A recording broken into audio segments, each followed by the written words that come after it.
Okay, so I love you all, and I want to keep giving everybody content every Monday, but a bitch took a mental health weekend and spent it in the pool. So, although we are not doing a fresh baked episode for everybody this week, this is an episode from last season that is very relevant with my mom's journey, especially following Father's Day and her playing the role of my mom and dad. So, we have Dr. Janie Lacy on this week's episode to talk about the impacts of trauma bonding, and per usual, me and my mom shooting our shit. So I hope everybody enjoys this episode. If you missed it last season, get into it now, and we will be coming back next Monday with some new episodes for you guys. So stay tuned, enjoy this one, and thanks as always for listening. Love you guys. Hit the line, what's the tea? They talk about everything. Rolls on, I'm calling my mom. Paul is here, Barb too, and they talk about everything. Rolls on, I'm calling my mom. Welcome to another episode of Hold On, I'm Calling My Mom. I'm Paul. I'm Barbara. I love when the guests come on and they're like, "Hi, Mom. Can I call you Mom?" Hi, Mom. It's really cute. I feel like it fits to the brand. Yes, I agree. That is just like a family conversation. We're That's just right. all connected, going through it. Make everybody feel comfortable. You look really pretty today. You have like a glow about you. You look good. Thank you. It must have been that workout I did. Yeah, I want to start doing the cardiac like I did today. I feel like that's going to boost my stamina because it was like weird for me. I thought it would be good for me to like coordination and stuff too. I was for some reason, just not very coordinated. I'm not coordinated either. I tell everybody. Yeah, but I used to be, so it kind of scared me today doing it. I was like, she was like, tap toe and then do this and do that and then do that. And I was like, and then she did and then she was doing like it's like an old, what the hell is it called? Taekwondo? No, like with her feet. She was like, all right, like pretend you're doing jump rope and then do jump rope, pretend, and then like do jumping jacks. And I was like, what? Looks like you're like HOTTO. Yeah, it was I was like, yeah. What's that one? Oh my God, I can't think of it now. But anyway, it was just that something that Denise Austin used to do. No, it's like an aerobics thing where you like on the boxes, push your legs and you walk, hopscotch, and you pull your arms back. I forget what it's called. Oh my gosh, what the hell is it called? All I have to say is I'm proud of you for getting up and working out because consistency is key. That is my new motto going into life with anything, because I'm like, sometimes I feel like it's all in or nothing. And I'm like, if you just do something every day, you just keep it moving just a little bit, goes a long way in the long term. And I'm not going to lie, I feel like you've been in a little bit of a funk, and I have been. You've needed to get out and like work out and move your body, good for your mind, because what we tend to do in our household is retreat to like the bed or the couch and watch movies and TV and find comfort. And I know that feels good, but actually that kind of sometimes is like counterproductive and doesn't really help us in the long run. You're right. Yeah. I agree with that. Like it takes. Are you too busy Googling something when I'm having a heartfelt moment? Yeah. I was trying to think of that thing because now it's going to bug the crap out of me. What is it? I don't know. Well, now I'm starting. Cardio. Girl, you were about to be in cardiac after that shit. That's why you said it. You're about to be in cardiac. I was like, oh my God. Yeah, the whole coordination was just so off. I was like, what the hell? Well, I feel like I've been back on the wagon. I've been trying to do good and be consistent, not get so in my head about what I think I should look like. And like I said, just keep moving and doing my thing. Today, I'm kind of like, do it. Like, should today be my off day or not? Like, I hate when I get stressed out about working out. It's not fun when you feel that way. I hate when I feel that way. Like, yeah, I should work out. It shouldn't be stressful. Yeah, it is sometimes. So what I did this weekend to counterbalance doing some fun in my life, I was going to say, this is very much like the first time you're hearing from me and over the weekend, because you did movie-thon. I saw 4 fucking movies. That AMC pass is living up to its expectations. Let me Yeah. tell you, I saw My Old Ass, Speak No Evil with James McAvoy's little. He looks good in that movie. I saw Wild Robot and I saw Beetlejuice 2, which I was really disappointed in Beetlejuice Really? 2. I just was like, I don't. It's just such a classic, and it's hard. It's like Hocus Pocus. When they did Hocus Pocus 2, I was like, this is bad Yeah. because they're just so. I don't know. I just feel like they're at a different time period, a different caliber, and then sometimes those movies start to feel like they're so kiddie-ish that they lose that kind of like Yeah. little scary, dark. I don't know. It just doesn't feel the same, and Sometimes they're you should just not touch it. That's how I feel. Like, if it's not broke, don't fix it. Beetlejuice and Speak No Evil, totally my movies. Like, I know that they're just gonna be fun or not. Speak No Evil definitely wasn't fun, but I know it's not gonna be like pull at the heartstrings. It's gonna be like that suspense kind of Yeah. vibe. Sometimes I don't know about anybody else, but I don't like going into a movie knowing that I'm gonna feel some type of like heavy emotion. Right. Like, I'm such an emotional person already that, like, I don't need that to then add on to the already heavy emotions that are within me. So, Wild Robot is like this animation movie, which it's like, there's gonna be some, like, Yeah. heartfelt journey in it where something's gonna happen and somebody might die, and I'm like, "Oh, this feels heavy." Yeah, it's a life move. It's a life movie. And then My Old Ass, it was one that I was like, "Oh, I wanna see it's a comedy," but I kept hearing everybody say, "Oh, it's Sydney." Shout out to It Sydney. it's She deep. Yeah. Did you So, cry? bitch, I cried a couple Nuh-uh. a couple times throughout that Did movie. you?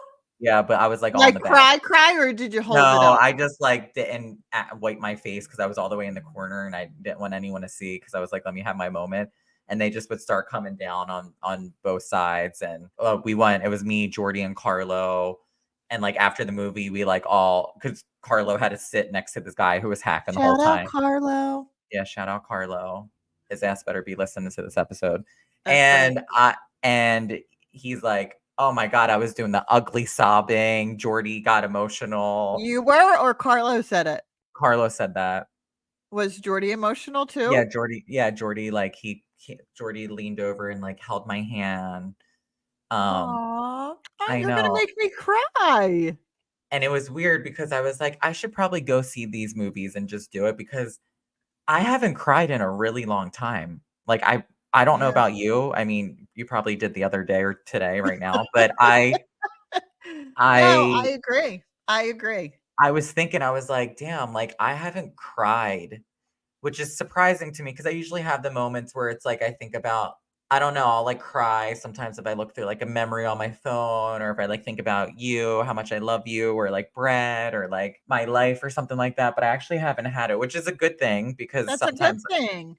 I mean, it's good to cry, which I think should be another episode, but I was like, I haven't really had a moment, but I thought in the movie, what really was, like, just sad, it's about, like, the internal dialogue of, like, your older self talking to your younger self, Yeah. which I Which is think a question that people ask people. Like, yeah, you hear a lot of interview people say, "If you could tell your your younger younger self," self, yeah, which is a and very hard question, I feel like, to answer. but it was just sad because it was like time is the only thing in the world you can never get back Just unless preach. unless somebody maybe dies too. But I don't know. But that's what they said in the movie, so I'm gonna go with it. But because like her older self kept saying, "Be nice to your mom. She's just doing her best and she loves you." And then it made me think of you. And then I started getting emotional because I was like, "I love my mom." And it made me think of like those moments where I was like, "Damn, like." Oh, like you'll just never get that back when you're just like a little bitchy like teenager or something, and you do something that you maybe wouldn't do as an adult, or you would talk a certain way. But then I started thinking Yeah, but, afterwards, like, I would have to say on that comment that you and Brett never I know. uh, Well, that's what I was gonna say because in the yeah, car when we all regrouped after it, Jordy and Carlo, they were just talking about, being like a teenager and doing that. And I said, to be honest, I know this not to like make me seem like I'm like a perfect child, but I really never had a period where I went through where I like hated my mom. no, Like, you how or some Brett. kids go Mm, through where they're, like, kinda, like, mean and do that, like, we did yeah, have some, like, moments where I'd be like, "I hate you when I was younger, but like, Never said you no, there hate was one time I did say when I was younger, and I remember I felt really bad, and clearly it still leaves a mark on me at 32 years old, and I'm still Oh, thinking about it. well, see? I think I wanted to go to somewhere, and like you said no, and our dad, like you guys were like on the couch, and I was like, I hate you, and I ran upstairs. Bitch. um, but no, I do love you. Yeah, I mean, neither one of yous were like that we ever went through like a period where we didn't talk or you would be angry or just go to your Mm-mm. room or you know what I mean? Like there was never that. No. If anything, we were probably all together all the time. Yeah. But even to that point, I said to both of them that I do feel like my childhood was somewhat different in the way the younger girl in the movie who was the lead actress, her character is like getting ready to go to college and she hates her sibling. It doesn't hate them, but has that like, I don't care. She's in her own world. Her parents call her and she doesn't answer and she's with her friends. And I was like, I never really had that, to be honest, because I was so close with my mom and my brother that we really we always did things That's what I'm together. saying. Like, if anything, we did everything. Like, even when you went to college, we would go up there on the weekends and literally go to dinner, go to breakfast, sit and hang out at your place. Like, yeah. Yeah, we always did stuff like that. But I also attribute that to like, what Brett had gone through with his like cancer journey is that Yeah. at the age that I was, it really shifted to me. Like it made it seem like in the movie, it was all about, oh my God, you have to make sure you do all of these things because you'll never get these things back and life is too short and you don't want to ever miss out on those memories. And I really was like, I feel good kind of knowing that I'm like, I never felt that way because my mind then kind of warped to think that like every minute we had with someone that we love could be their last. So I feel like we always did live in a kind of maybe it was anxiety ridden too, but I would always live my life. Well, and also I feel like, you were 16, Brett was 12. So maybe, if in a better circumstance that he didn't have that cancer journey at that time, then maybe, I don't know, maybe the dynamics would have been different. I don't know. I'm maybe, I don't know, but we kind of always were very close growing up. Yeah, So you I can can't cut that imagine. part out. Cut that part out. Why? I don't like that. Why? Because it makes sense. Oh, it's okay. We're getting on the tangent. I know, but like, to say something like, well, if you didn't have it, maybe you guys would have hated each other. Yeah, true. Cut. I want to keep that in now. No. Why? Because that's horrible. Like, what the hell was I thinking? Say that.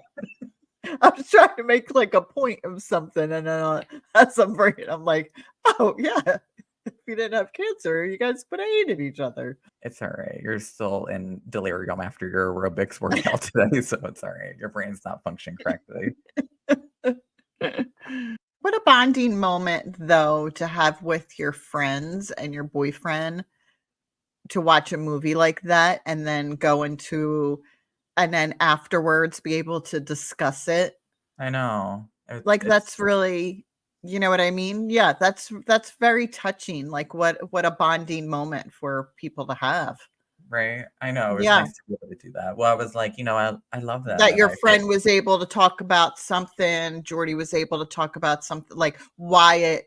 We were all able to it stirred up emotions for each Yeah. of you. You were able to express Wyatt. What's the word? Remnant? No. Reminisce. No, like resonate. Resonate it. Yeah. Yes. There you go. Girl, we need to get you some water. Are you all right? Why it resonated with each of you. So that was like that's a nice bonding moment. Like I could think of you guys all sitting there talking about it. Well, if that's not a testament to a healthy relationship, I don't know what is.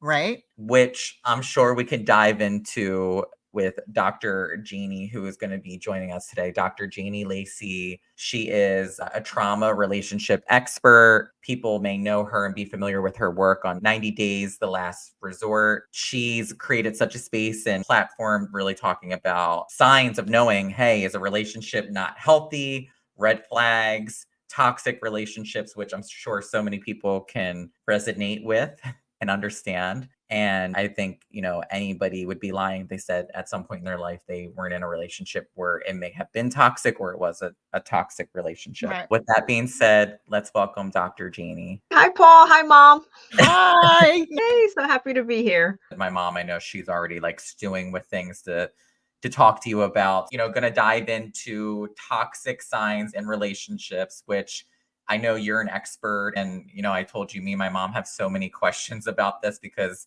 like many people, we have been in relationships where it's like, why the F did I not see this 5 years ago, right? Like, everybody said this and I didn't listen. So I'm sure you can add a lot of enlightenment into our lives and everybody else who's listening. Yeah, absolutely. So I'm the CEO and the founder of a full counseling center in the Orlando area called Life Counseling Solutions. And we have 8 therapists and we all specialize in different areas. But my specialty in particular is dealing with helping women in particular to heal and to recover from toxic relationships so they can thrive not only in their love, their life, but also in their businesses. Being an entrepreneur and being a business owner, I have a heart for a lot of women that are entrepreneurs. But the mental health space has been an area that I really feel strongly about because growing up in a family system where you don't share problems outside your home and not understanding that mental health is different than mental illness. A lot of people can interchange both of those. So I have a heart to help people find their why. And part of that is removing the blocks that prevent them from truly living the life that they deserve. And a lot of that has to do with our toxic relationships, our untreated mental illness, and our core beliefs that usually are in our unconscious mind.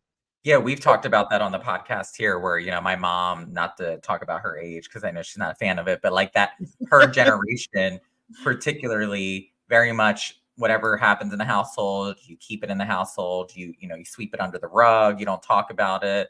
And I said, it's funny, as her child, I'm like literally the poster child of the complete opposite, where I'm like, we're talking about everything. I want to know everything and beat it to death. Breaking generational curses. That's what I call it. Breaking those patterns. It is. It is. I get it. I get it. Yeah. I'm trying, Dr. Janie. I'm trying. I think everybody can agree. When you grow up in a household, you see your parents as an example of like what essentially you kind of think is the ideal, like what you're looking for love, or you're kind of used to that. So sometimes I think people chase things that they've seen because it's just all they know, but it's not technically correct or healthy. You being an expert in, navigating toxic relationships, what are the common signs of toxic relationships? For me, for example, in my household, my mom and dad didn't have the healthiest relationship. I mean, my mom more so did, but my dad wasn't really the one that made it healthy. Mm-hmm. And I think, that can make people very hypersensitive of like either going one or two ways. You always are like, I want to make sure I stay completely away from that person that's anything like my parent that I don't want to be, or you actually chase the chaos where you're just used to that and you always want that in your life in some way or form.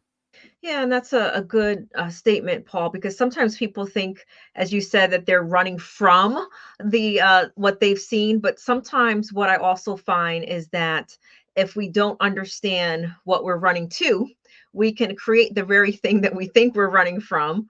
Or to your point is that you can create the very thing that you do come from. So when it comes to just finding yourself in toxic relationships, there's some hallmarks. And the challenge that I also see, Mom and Paul, is that movies and music and, yes, coming from the world of reality shows, all these things spotlight unhealthy toxic relationships. And I understand because it makes for good television. But what that also does is it normalizes what relationships should look like. So when we look at the masters and disasters of relationship, there are some hallmarks that disasters have every single time they come into the office. And I like to kind of break it down so people can remember it in the 3 C's, right? So one, we're going to see a lot of control in that relationship. And it's usually, if we kind of put it in a dynamic, you have someone that, and when I say abuser, doesn't necessarily mean they're physically abusing someone. It's emotionally and mentally. So that you have an abuser and then usually have a victim. And sometimes there could be mutual abuse, but there's usually some level of control in that relationship. And then we see competition. Competition is going to be maybe the one-upping, or let's say you think you really look nice, they're going to find the third C, criticism, right? There's going to be some type of criticism and conflict. So when you have all three of those C's that are constantly flowing in that relationship, that's the basics of what a toxic relationship looks like. But when you get into the actual relationship, and we see a lot of these things on TikTok and Instagram that's throwing around a lot of these words, but there is a lot of basis to it, right? So we're seeing the gaslighting. The gaslighting is someone's that really knows that there's truth to what you're saying, but they're going to make you think that your reality is not based in truth. And then we'll see manipulation, we'll see lower self-esteem, and you really see the basic of what a healthy relationship should be is that two people are coming together because they're looking to help each other to grow, and it's creating a place of safety and growth. But where a toxic relationship, there's no room for personal growth, there's no room for autonomy. So you'll see the opposite of that in particular. And when we see people that are coming into our office, we'll see relationally that they have higher rates of anxiety, higher rates of depression, right? There's this decrease of overall feeling self-esteem and self-worth. This is where addictions can also come into play because they're self-medicating to maintain the relationship. So there's probably a lot more I can say about that. But if we kind of break it down to some of those common signs, I like to tell people to think about those C's, right? Looking at that conflict, that competition, and that control, and that criticism throughout the relationship. Well, just to go back to like what you were saying too, like with the TV shows, how they, make everything so toxic and everything. I think on the other spectrum, they also show and social media these perfect marriages. Everybody like it's perfect all on the outside. And that's what you want to show everybody, right? Barbara, when I see that sometimes, especially when on social media, I actually know some of the couples, right? So my social media is a public and I use it for informational purposes only. But sometimes I recognize the people who follow me and I know what their relationship really looks Right. like. Curated messaging. So when we get caught up into that and then you see hashtag couples goals and all this nonsense, right? I think there is this fantasy that can be created by constantly curating and constantly consuming certain messaging. And then in the hallmark of toxic relationships, right, there's sometimes this dynamic where when the couple is coming in, and it does not matter to me if they are same-sex or heterosexual relationships, it's the same dynamic that occurs. And what happens is that there's this fantasy that someone has this image of what the other partner should be doing and being, and they're constantly trying to match that person up to this image, and that's where the criticism comes into play. So the greater the distance between reality and the fantasies, the greater the disappointment in relationships. And we see that all the time, especially when it comes to social media. People will say, well, such and such, it looks like they have a great relationship, and they're consuming all of this. So we are inundated with those messages of what we think it should look like. Right. Keeping up with the Joneses. It's an old saying, but it's still true. Everyone's trying to get up to that fake relationship. Right. Let's call it what it is, right? Absolutely. So Dr. Janie, so if somebody's getting in a relationship, say, they're kind of past the honeymoon phase, things are kind of maybe becoming a little bit more real, the common signs of toxic relationships, that maybe if they feel something in their gut that they're like, oh, something's off, they should be looking out for those 3 C's that you mentioned. I think one of the things that I will often see is exactly what you mentioned, and we can't really talk about it without talking about why it exists. And that's that people question their own intuitive nature. So sometimes they can feel something that, something's not right, or, he said this, but it feels like he says that, or there's something. And then what people will say is that they come in like, I just need the proof. I just need the evidence. And then they stay longer in these relationships because they're just looking for the evidence or the proof that what they think is happening is happening. But when you see even getting that little bit of a sign, that's kind of a little alarm bell that says, pay attention here. But when we go back to childhood, never to blame our childhood, but to understand why we are the way that we are. In that sense, if we were in a situation where we were constantly told where kids are seen and not heard, or I'm going to give you something to cry about, where our voice was constantly put down or suppressed, you're not going to just wake up one day as a 35-year-old, 45-year-old, or 55-year-old and think, oh, I'm going to be able to recognize these alarm bells when you've had the foundation of your life tell you that everything else outside of you is right and you're wrong. So there has to be some level of unlearning some of that stuff, because if not, then people are going to constantly be looking for the evidence. And then that's how they can contribute their own toxic behavior in a relationship, is they can create narratives in their mind, and then they start looking for evidence of the narratives that may or actually may not be true. Because if we had trust issues with previous relationships, and now if you're in a relationship, let's say, for example, and you're out at a restaurant and your partner turns over his phone, and that was just one action, you immediately can have an alarm bell that says, oh, he must be hiding something, because your past relationship where someone actually was cheating on you was constantly hiding their phone, constantly turning on, and now you're taking that projection right on into that new relationship. So that doesn't just mean that sometimes our feelings can be coming from a trauma response and not necessarily an intuitive response. So doing your own work and healing from your own stuff can also be a way to prevent yourself from staying in long-term toxic relationships, because you'll know, okay, well, this is from my place of trauma. I have no reason not to trust Paul. There's nothing that will show me just because of that action. I just know that it was a triggering moment for me, and I could put it in its little box, right? So that's where self-awareness, previous work, and being able to work out those things in that moment, where Paul may not even know that I was thinking that oh my goodness, it was because I worked it out in here. Where the toxic person who's contributing their own behavior, who has not healed, just moved on, is going to now obsess about that. Is going to look at that phone, and now every time Paul's on his phone, every time he's turning it over, I'm creating a narrative, and I'm going to try to get in his phone. I'm creating something that may not even exist. So sometimes just because someone has that intuitive nature doesn't necessarily mean it's truly intuition. That's based off of regulation. It's based off of facts. It could be based off of, I'm not healed, and I'm bringing my trust baggage right onto the new relationship.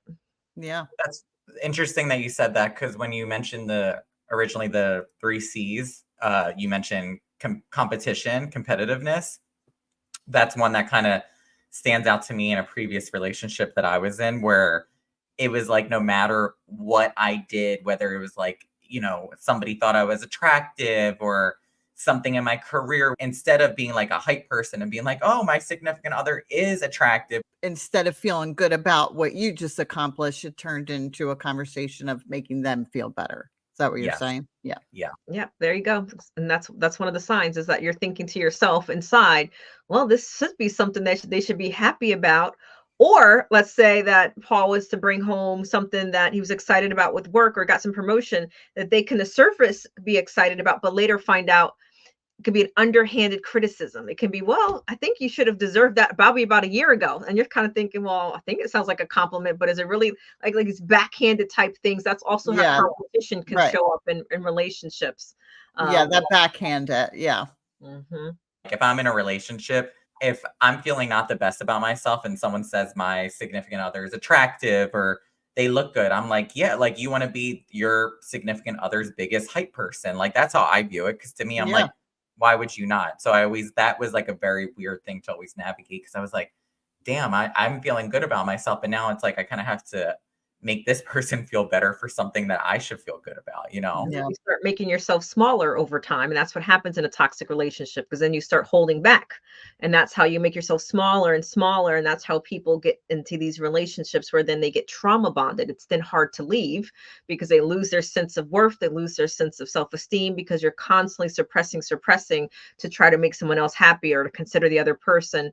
And then it becomes harder and harder. And that's why I always tell people that, to not necessarily judge people when we can see on the outside clearly that relationship isn't healthy, but the longer you stay in it, the harder it gets to leave. And it's more because of the psychological bond that occurs in that relationship. Now, let me ask you, because you said that, because I know Barb's going to jump in because she's got something to say, but I'm wondering now in my head, is that people's misunderstanding or misconception of love is actually that they're in a trauma bond and they don't realize? Like, for my own example, I was with somebody it was the first person I was ever with. It was like a big part of my life. And I'm sure, obviously, I have love for that person, but over time I was like, I'm not in love with this person. But I stayed in it thinking, well, like, we just been through so much. We love each other. But I'm like, is it because you kind of build that trauma bond? Like, maybe you really, it's a misconception. Maybe you really don't love that person. Right. What is the difference between being in love and being in a trauma bond relationship? And that's where we need to get down to the basics of the definition of love, right? But when you Yeah. ask people the definition of love, a lot of people will base it off of feelings.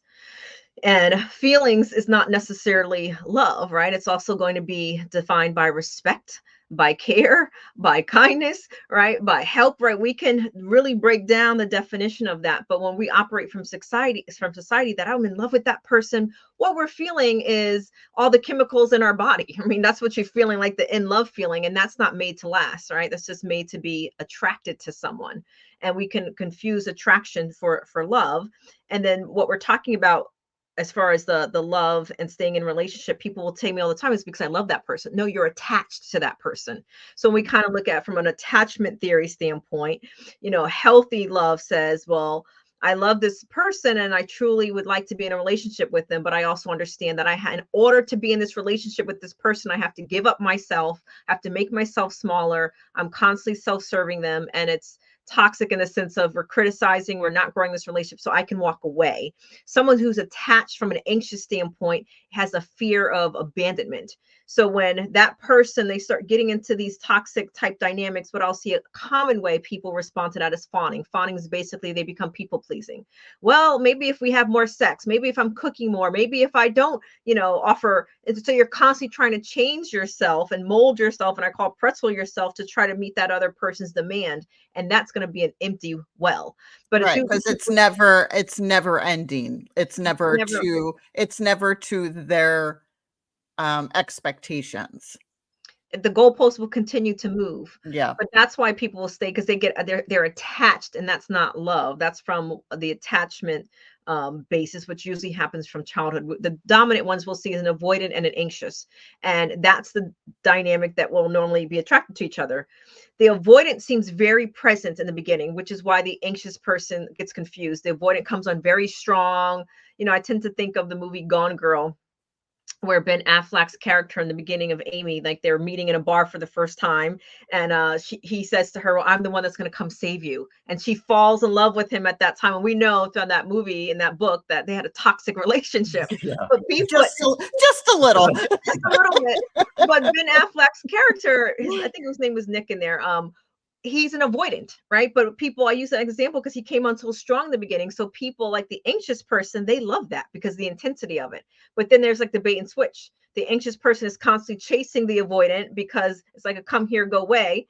And then as soon as the avoidant starts kind of looking at the anxious person, turns around metaphorically and is there, and they feel smothered. And there's this toxic dance that happens, which is why I believe every single one of us needs to understand our attachment style, because that's going to dictate who we're going to be attracted to, why we stay in these relationships. And usually the anxious person has a fear of abandonment, and an avoidant person has a fear of engulfment. And it's usually, excuse us moms here, it's sometimes usually because of mom. It's usually because of a mom figure where we can be overbearing. There's no boundary. So then that little kid, that little boy, little girl grows up and they're having no autonomy. So in a relationship, if someone kind of feels that way unconsciously, they're going to push away. I don't want to be controlled. I don't want to answer your questions. And then, we see that over and over and over again. But I can tell the type of relationship someone's going to be in based off of their attachment style. And it's not love, it's attachment. Is there what kind of different? At my mom. I'm like, girl, she's speaking to you. It's so heavy right now. Is there what are the different attachment styles? Is that a lot to go into, or? Well, it is a lot to go into, but basically, right, we all want to be secure. And 5% of the research from the Gottman Institute says 5% of the people come from secure families. So the rest of us, including us three here, will come from the other side, right, where we have to work, we have to grow, we got to put in the work to break the generations. But we have the anxious, we have the avoidant, and then we have the disorganized. But all three of those types, most of us, so I would put myself in the anxious category, my unhealed self, the ambivalent type meaning based off of who you're in a relationship with.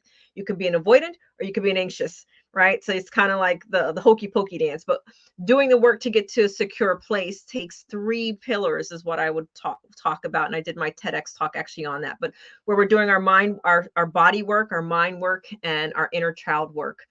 And we have to do all 3. And I'm a big believer, Barbara and Paul, that 50% is somatic work. It's in our body. Our body remembers things that our mind does not. So we have to constantly be doing things to release all that trauma in our body. We can't, and I'm saying this as a psychotherapist, you can't just sit on someone's couch and keep talking about the same problem over and over and over again. You're not going to solve it. You're just going to re-traumatize yourself. Right. That's literally, I shifted into cognitive behavioral therapy because I felt like I got to a point where I was like just doing what you were saying. I'm on someone's couch and I'm just talking about this. And I'm like, no. I need to like do the work. I want to fix why this is this. Like I need to homework, I need to do this and apply it to my life and work on it every week. It's do the work. Yeah. The talking part is acknowledging it and being able to speak your story. Because if we can't even speak what has happened to us, we're not going to be able to deal with it. We're not going to be able to heal from it. So being able to speak it where it has less effect on you over time. So it is important to be able to speak about it, but that can't just be where we stop at. Is love bombing like something is that a big red flag also? We could probably do a whole show on love bombing. Because, what I'll quickly say about that is that when people are manipulators and they want their target, I'll call the person who they see has some benefit that they want. They're not coming into that relationship genuine and honest and authentic. They're coming with a purpose. So what they'll do, to kind of put it in practical terms, is they move very quickly, very early on. And it's not necessarily that they're buying you gifts and buying flowers. It can be that they've learned, Barbara, enough, because and I'm gonna use heterosexual typical language. You can send me emails later, but us women talk too much, right? So you're talking, and you're telling all these things where you should have discernment, boundaries, and need to know basis. So they study you. And then they understand all the things that Barbara needs in her life right now. So the love bombing becomes a target. It's not about the flowers, because people think it's about the flowers. He's buying me gifts. No, it's about, if Barbara's saying that she's a single mom and she's raising this boy all by herself and she needs help, that love bomber is going to be coming. He's going to be changing light bulbs. He's going to be fixing things. And then Barbara's going to be on the phone with her girlfriend, like, oh my goodness, I cannot believe I found the man of my dreams. Right. And then before you know it, you are attached, you're swept off your feet, you're in fantasy, and then he sweeps the carpet from underneath your feet. So it happens very quickly because they study you, because most people, who find themselves on the receiving end, and I'm saying this generally, is because there's no boundaries. There's not a level of healing and security. So you don't understand that we feel like home. You meet someone like, oh my goodness, I feel like I've known him. So then you're like vomiting at the mouth, and you're telling him why you broke up with the last person, what you need. And they're taking in, it's like collecting data in order to manipulate you. And that's love bombing. In its most practical terms, because people think it's always about the flowers and the gifts. No, it's about, they're studying what Paul needs, and they're studying what Janie needs. They're studying what Barbara needs, and that the love bombing will look different for each of us, because it's what we need. Yeah. Dr. Janie, while you're talking, the thing that really stood out to me the most was that I mean, we know in America, divorce is rampant. Like, we know most marriages, unfortunately, end in divorce statistically. I don't know. I know we don't have a, specific couple to say this, but I'm starting to think now, how many people are truly in love with each other, or how many people are really trauma bonded with each other, honestly? Like, that's where my head starts to go. Yeah. Yeah, I'm not one of those people who gets excited by people that say, oh, we've been married for 20, 30, 40 years. And I'm probably a little jaded, I will tell you that, right? Because I've worked with lots of couples, including currently, where people have been married for a very, very long time, and they are not necessarily healthy. So we celebrate all these milestones, which can be good enough themselves. But does that really mean that they're happy, that they're healthy? Does that mean that they're secure? No, it just means, especially from, I look at kind of having my foot above the baby generation and the newer generation kind of being in the middle, right? Is that I know in the baby boomer generation, a lot of people were committed to being committed. Or especially if you bring in religion into the conversation, people will cherry pick things, like from a Christian perspective. Well, God hates divorce. Well, God also hates abuse, right? So they Right. kind of like they cherry pick these things to make it validate why they're staying in their relationship, which is completely unhealthy. So people are trauma bonded. People have a fear of abandonment. There is a lot of power dynamics that occurs where there's lots of couples that stay together. It's more of a parent-child relationship where, more stereotypical. It's usually used to be where husbands would go and be in the workplace and a wife would be at home with the children and he's the breadwinner. But we're actually seeing it change a little bit now. We're seeing women being the breadwinners and men being the actually ones that are being financially dependent. So we're seeing that change dramatically in that sense. So I always say to not necessarily get happy and think your goal is to be married 20 or 30 or 40 years.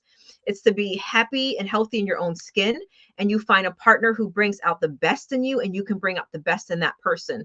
But that also means at some point in time, when there's an expiration date to that relationship, you're also okay with uncoupling, because you also know that that's what will be good for you, versus being able to say, I've been with this person for 30 or 40 years. And I love those couples. I have them in my family. So I'm not saying that's not necessarily a bad thing, but that can't be the only criteria. Agreed. Right. And I mean, especially I would even go like as in age wise, I won't say my age, but a couple of years ago when I decided to make the move, at being in the 50s, it's, that's a big thing because now you're at that other half of your life and you're like, oh, that's not what I thought. And now here I am alone. How am I going to manage that and be happy? And you know what I mean? Because in my head, like, that's a hard thing to be then again in your 50s, being like, oh, I got to start this all over. How does this work? I think the best thing for Barb or anyone else in their 50s is to be a good steward over your single season, right? To really rock it, have fun, continue to do your work, because then you get to a place, and I'm speaking to myself too, speaking to all the single people, right? In the sense that you get to a place where you don't need someone in your life, you desire them. And having someone from that type of place versus a need, or I'm afraid of being alone, or I'm getting older, these types of things, you're more likely to pick the right person when it's from a place of desire and not from a place of need. Because there are so many women I'm working with that are picking from that place of need in their 50s and now again looking again in their 60s. Right. So be a good steward of your single season, enjoy your life, be happy, find contentment and a good handyman, right? And then when it's time to settle down, you are coming from a place of discernment, a place of, and I always say, especially if you've already been married, right? Like I have, you down from a place of respect versus I have to love this person and feel right. You have wisdom and experience to now make a better decision that can last for the long term. Yeah. Well, I kind of feel like, for my example of like, my experience is that I saw my mom and my dad, not have a healthy relationship.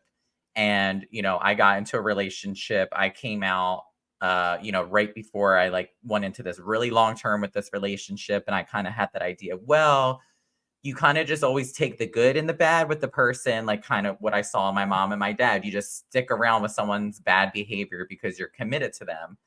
And I felt like I kind of used that in a way where at some point it just shifted in me where I was like, I'm young. I can't be 50 years old and be, excuse my language, but fucking miserable with this person. Like, I'm like, I want to be happy, and I kind of felt like I actually used what I didn't like, but I was accustomed to use it in my advantage to be like, I need to break away. Mind you, it took a while to fully break it off.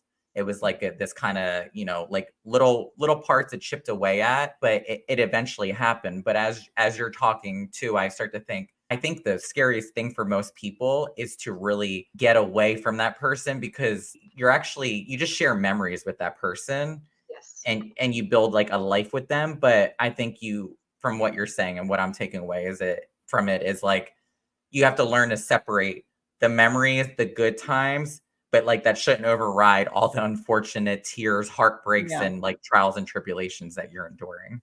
And that's an excellent point, because what people do is they compartmentalize. Well, this person has all these good parts and they just hold on to that and they make excuses for the bad parts, versus they can have these good parts and there's an and these bad parts. And Yeah. these bad parts, even though, yes, they have all these good parts, these bad parts, so to speak, are detrimental to my being. They're detrimental to my mental health. Sometimes it's physical health. And these circumstances. So once you get to that place to recognize that we are integrated whole being, we're not into parts. And in that situation, that's where you can make informed decisions. But it's hard for people to make informed decisions when they don't feel like they're worthy of making those decisions. So I always tell people before they make a decision, like when they say, should I stay or should I go? And they're looking to us as therapists for an answer, is the first thing before we even approach that is start working on you. Yeah. Is building a sense of understanding what your core beliefs are and why you believe that way, so that we can, like a tree, we can tear out those roots and plant something new that's going to be fulfilling to your future. And then once you understand your core beliefs and why they're there, then you can now relearn and unlearn some things and then start building self-esteem and self-worth. Because if people make impulsive decisions to leave relationships, the percentage that they will be back in that relationship with the same person is higher, or someone that is similar to them. So the first thing is always kind of just doing your work, because that self-awareness piece is going to be key. As you were mentioning in your own story, is that you like woke up and said, oh, I don't want to be miserable. I'm in my 50s, what I'm seeing. So what do I need to do to start chipping away to make sure it doesn't happen? And you said something that's very profound that I want your listeners to hear, is that it's a process. You made a decision. It doesn't necessarily mean the next day you're going to wake up and you're going to be in this healthy relationship. It's a process. You have to kind of go through this process to get to the other side. And I think a lot of people don't realize that just because you leave a relationship doesn't mean you left the relationship. You still have work to do after you leave the relationship. And that's going to take a lot of work. Boundaries is not, we joke about it, right? But it's not easy, because boundaries comes from a place of self-worth. The first time you get in a relationship and they raise their voice a little bit and you're like, oh, it didn't feel good. But if you don't say anything in that moment, then that's going to also demonstrate your self-worth. And saying something doesn't mean you have to come out, because people always, they hear this and they think they have to be aggressive. No, it could be, hey, Paul, I really want to hear what you have to say, but your tone right now is just distracting me a little bit. Can you say that again? Right. And then you watch how people That's a really nice way to say it, because I definitely would not say it that way. I'd be like, you got to pump the brakes and take it down a little bit. Oh, you're seeing probably about 3 decades of work here. Yeah. So, but once you kind of put the boundary down in a kind, loving, and then you watch how people respond, right? But that you cannot do that, to our point, whether it's coming to pump the brakes or it's coming from a kind place. You can't do that unless we understand that we're worthy of respect. Yeah. And it's not an ideal, but you're walking that out. And that's where that process comes into play, is that you have to really take a step back, and it's to never blame a victim, right? Because there truly are, and you've probably either done a podcast on this or should, but narcissistic abusive relationships in particular are very different than just dysfunctional, just toxic relationships.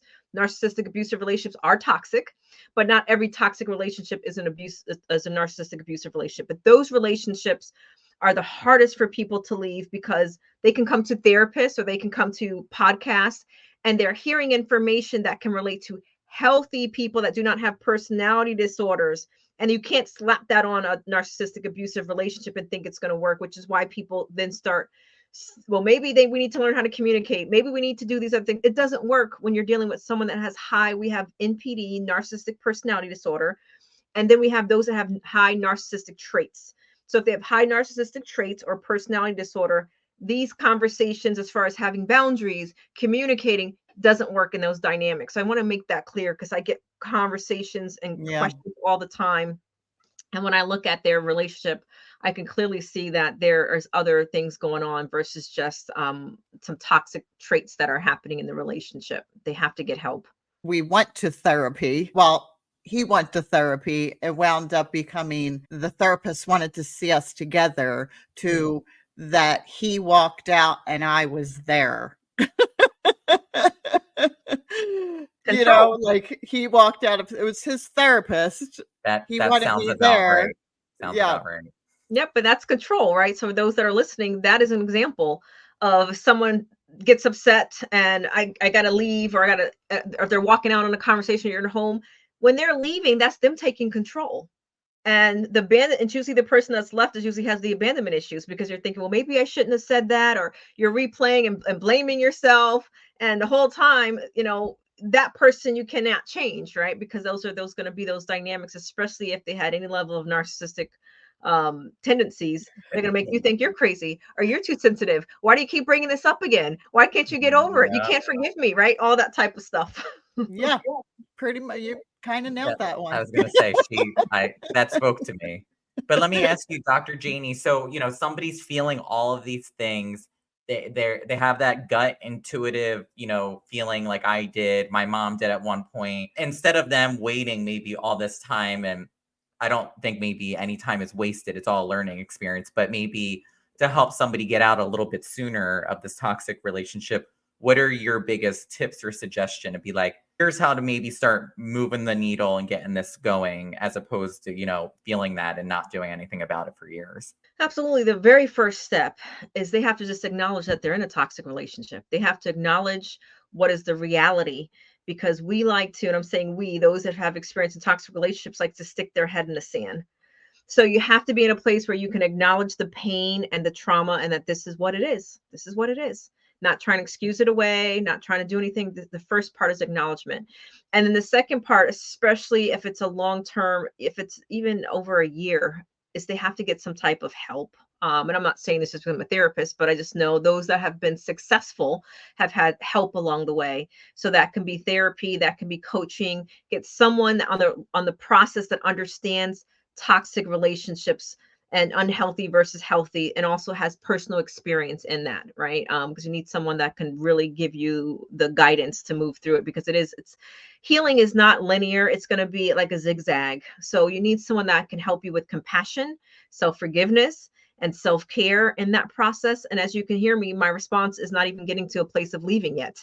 Those are going to be important steps. And if people can't necessarily like afford a therapist or get, depending on their circumstance, they can start journaling the reality of what happened, because they have to keep themselves grounded. So when I said this, he said I was too sensitive, or when I said this, he pushed me, right? If you had some level of journaling it, because when the person is ready to leave, on the other hand, that's where we have what we call euphoric recall. And we know precisely after 2 weeks, on average, of leaving a toxic relationship, euphoric recall sets in. You start thinking about, well, maybe it was me, or I remember that time he gave me flowers, or I remember that time I was sick with COVID. You're starting to go back to all those good times. And that is the time where you start potentially are vulnerable to coming back.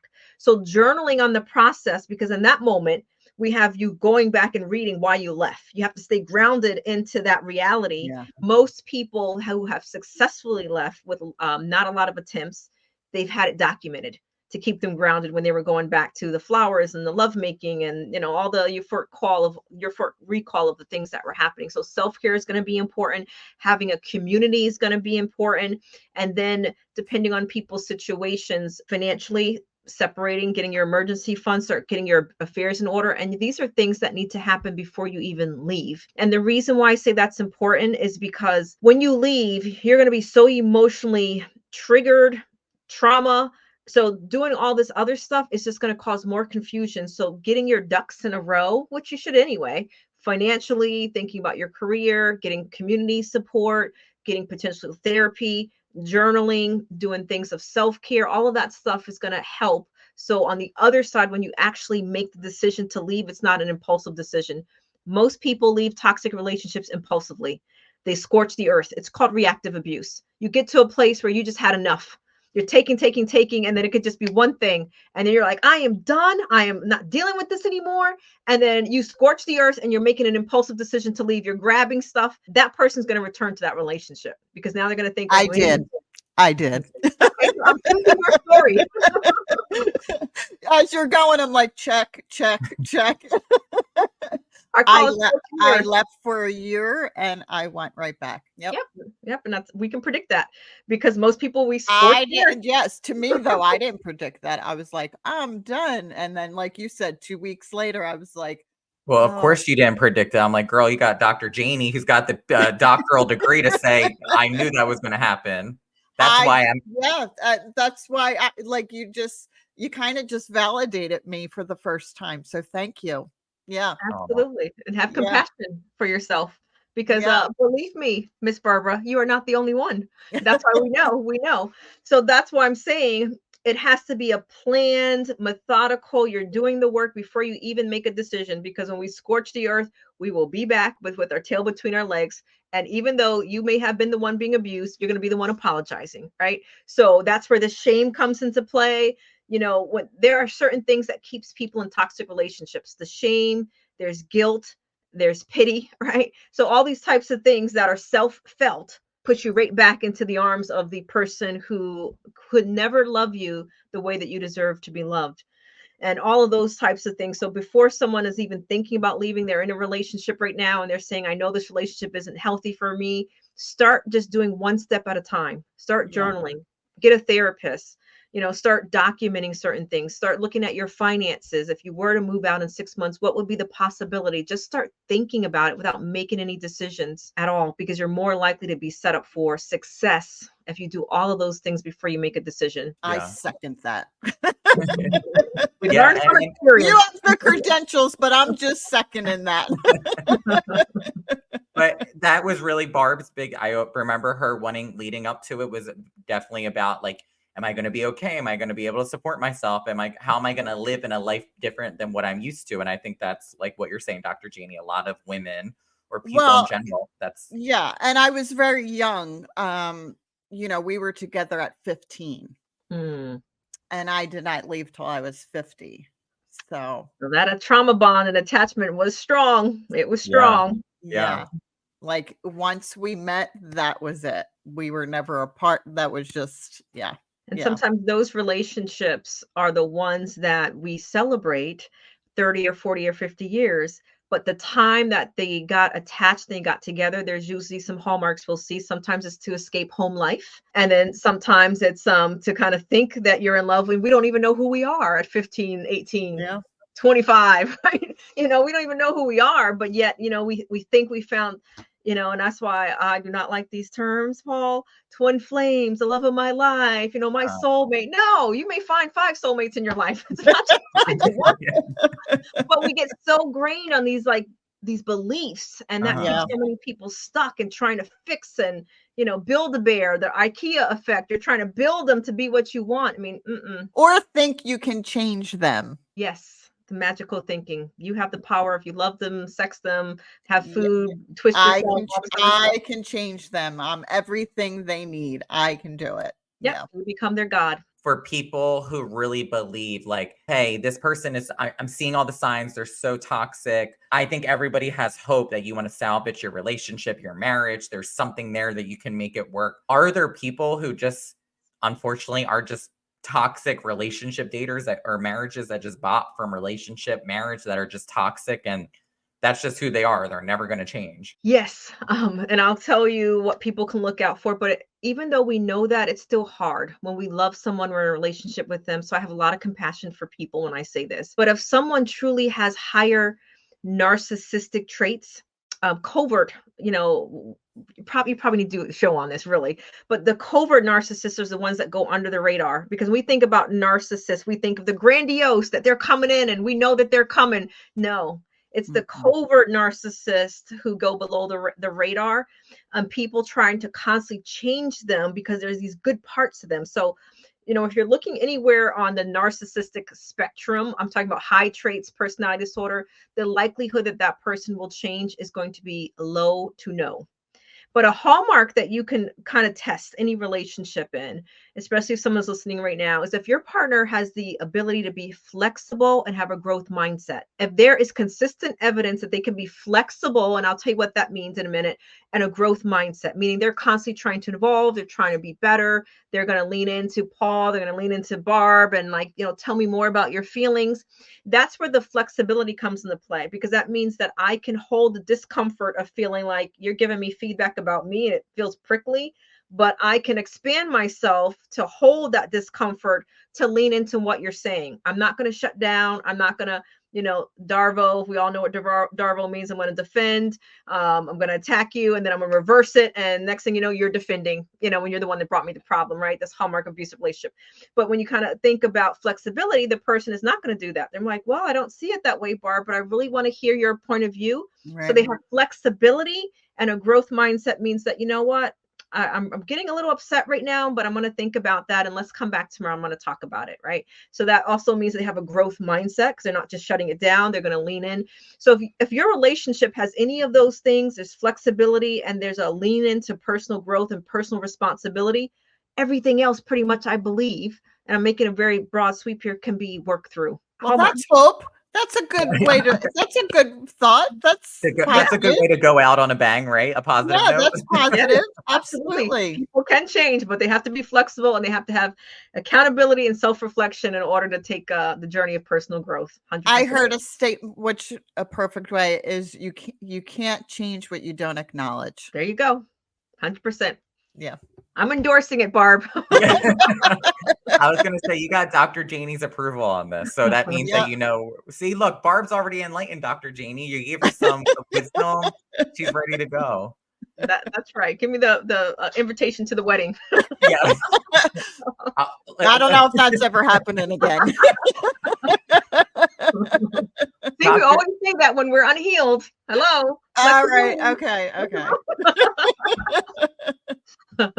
Dr. Janie, where can people check out your work? Where can they follow you? Please let the people know where they can pop in and get some more of these little tidbits. I know you do a lot of them on your social media. Yeah, absolutely. So the basic way is to find me on my website at www.janielacy.com, JANIELACY.com. And on all the social media, I'm drdrjanielacy.com. You validated me. You enlightened me. You gave me positive things to look forward to. We had therapy today. Yes, no, we really did. We really did. And I was like, you just validated that 15-year-old to 56-year-old woman that she looks good. Thank you. Still got it going on.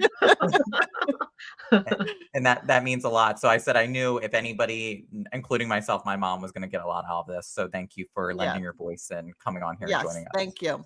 My pleasure. Bye-bye. Wow. Dr. Janie. What a great episode. That was one that I was like, if somebody is going to take something away from it, which I hope everybody does, I know you needed that one. Yeah, great. I would love to talk to her as like my therapist. I was going to say, girl, you thought this was a fucking private session for a minute. I said, checks in the mail. Yeah, no, literally. That was good, but that's something that I feel like everybody needs to hear. I mean, obviously being your son, I knew that meant a lot to you. And I do feel like you needed that validation of knowing that you're not crazy. You're not wrong. You're not the one that's caused it. You've done everything you can, and you even heard her. There are people who are just constantly going to just date from relationship, marriage, and just be toxic as hell, no care in the world, and they're going to keep going through life like that. Yeah. And it's sad. I mean, we all know people who are in those relationships, and we try to give our best wisdom that we can, but I didn't want to hear it until I was ready. So I guess people aren't going to listen until they're ready or can't do it. But I mean, she did give those good pointers to the prior of doing it, which will then help not going back to it. You know what I mean? Like I said, I left for a year, went back. Yeah. She was not surprised. I know. Well, that's why I was thinking you're like, oh, I did. I'm like, well, this is what she does for a living. She's going to know that you did that. Statistically, that's what it is. Yeah. So, I mean, we hope this helps people. Like I said, we try to help friends or family that we see it, and sometimes you can see it from the outside, but it doesn't mean that person in it is going to see it, so it takes a lot to get to that point. We've been to a point where, I mean, we've lived it to certain, I mean, obviously very different things, but I've been in relationships where I was like, this is not it. Oh my God, this is terrible. Yeah. And then you meet somebody like Jordy now, and it's like, oh my gosh, this is what I should have been. This was what.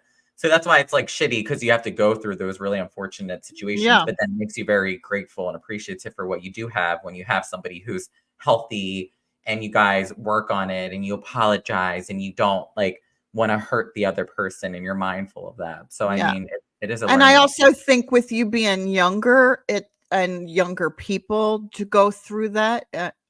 I don't know if I stated my point when I was saying like to be older going through that. It's like by the, you stay in A because you think, oh, I'm older, like this is it. I'm too old now, and then when you get out, I mean, I guess some people jump right back into things, but I personally couldn't do that. I really needed to work on myself and really get myself together. So Mhm. then you're down the road years not doing it, you know what I mean? Not being in relationships. So it's very hard. I feel like older people and someone who was only in one relationship. Yeah. Yeah. Well, Versus multiple relationships, just sort of live, learn, and know what you don't want and do want.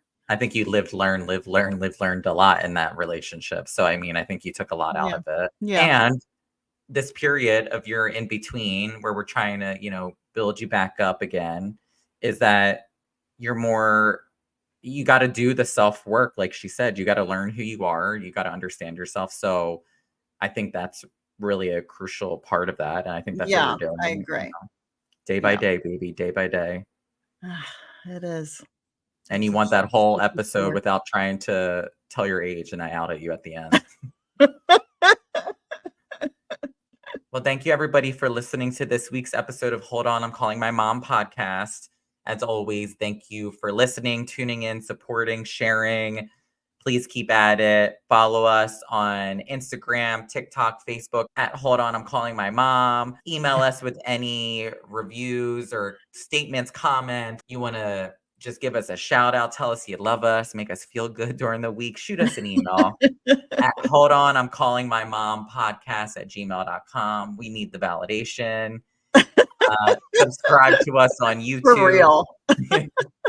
Subscribe to us on YouTube at Hold On, I'm Calling My Mom. Keep on spreading the word, and we Keep love on, what keep it on. exactly. We love what we're doing, and we love the ones that are listening. So thank you again. We will catch you guys next Monday as we drop one once a week. So keep tapping in, Barb. Hopefully you get this one right, but take it away. All right, I'm hanging up now. Bye. Yeah, she finally got it right. It only took 2 months? We did it. Yes. Call you Bye, later. all. Love you. Bye. Love you. Bye.